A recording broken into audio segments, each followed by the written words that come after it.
Exodus chapter 32. When the people saw that Moses was so long in coming down from the mountain, they gathered round Aaron and said, "Come, make us gods who will go before us. As for this fellow Moses who brought us up out of Egypt, we don't know what has happened to him." Aaron answered them, "Take off the gold earrings that your wives, your sons, and your daughters are wearing, and bring them to me." So all the people took off their earrings and brought them to Aaron. He took what they handed him and made it into an idol cast in the shape of a calf, fashioning it with a tool. Then they said, "These are your gods, Israel, who brought you up out of Egypt."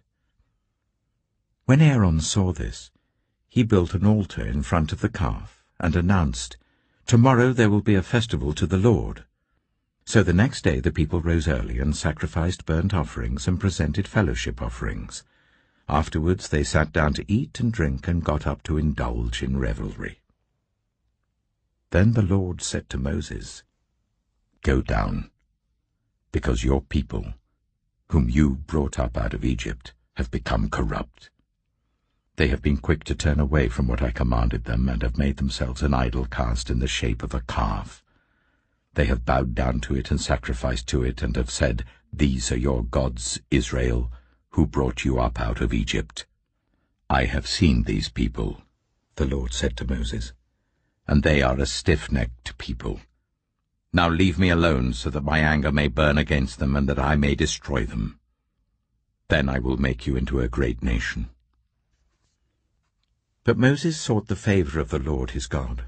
"Lord," he said, "why should your anger burn against your people, whom you brought out of Egypt with great power and a mighty hand? Why should the Egyptians say, 'It was with evil intent that he brought them out, to kill them in the mountains and to wipe them off the face of the earth'? Turn from your fierce anger. Relent and do not bring disaster on your people.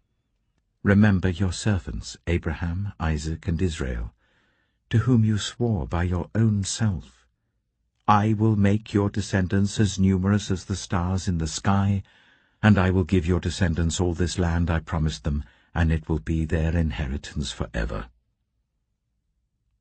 Then the Lord relented, and did not bring on his people the disaster he had threatened. Moses turned and went down the mountain with the 2 tablets of the covenant law in his hands.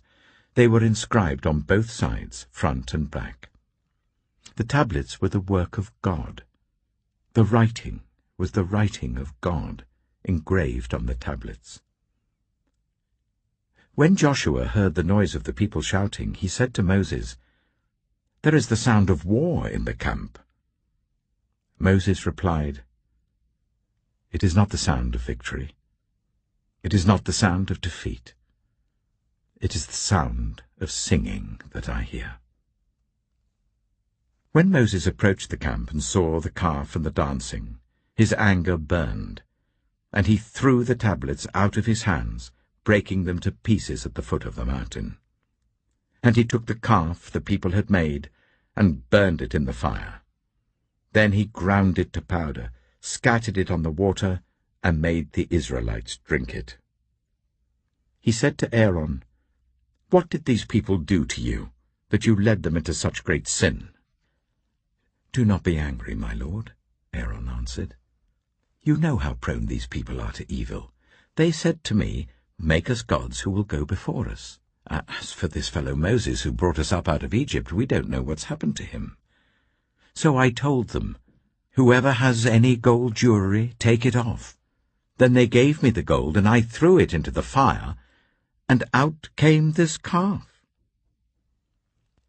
Moses saw that the people were running wild, and that Aaron had let them get out of control, and so become a laughingstock to their enemies. So he stood at the entrance to the camp and said, "Whoever is for the Lord, come to me." And all the Levites rallied to him. Then he said to them, "This is what the Lord, the God of Israel, says. Each man strap a sword to his side. Go back and forth through the camp from one end to the other, each killing his brother and friend and neighbor." The Levites did as Moses commanded, and that day about 3,000 of the people died. Then Moses said, "You have been set apart to the Lord today, for you were against your own sons and brothers, and he has blessed you this day." The next day Moses said to the people, "You have committed a great sin, but now I will go up to the Lord. Perhaps I can make atonement for your sin." So Moses went back to the Lord and said, "Oh, what a great sin these people have committed! They have made themselves gods of gold. But now, please, forgive their sin. But if not, then blot me out of the book you have written." The Lord replied to Moses, "Whoever has sinned against me, I will blot out of my book. Now go, lead the people to the place I spoke of, and my angel will go before you. However, when the time comes for me to punish, I will punish them for their sin." And the Lord struck the people with a plague because of what they did with the calf Aaron had made.